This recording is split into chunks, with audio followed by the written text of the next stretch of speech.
Untuk motor, banyak cara penjagaan dia. Tapi yang paling-paling penting sekali, minyak hitam lah.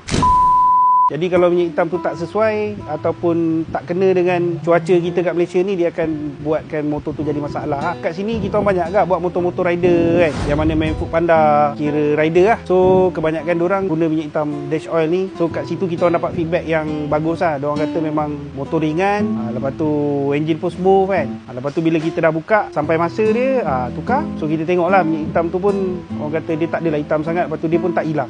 Minyak hitam untuk dash oil ni memang bagus lah. Yang kita biasa guna 1550 tu yang paling best lah. Sebab yang 1550 tu dia ada apa orang panggil ester kan. So dia ester tu dia jaga lagi kita punya gear. Panas dekat Malaysia dengan cuaca dekat Malaysia lah, dia sesuai dengan minyak hitam tu lah. Ni bukan kita sembang ke. Maksudnya budak-budak dah keluar, dah pergi ride, dah balik kan. So kita nampak lah minyak hitam tu memang dia tak makan lah. Untuk rider-rider kat luar sana, kalau yang tak cuba lagi minyak dash oil, boleh try lah.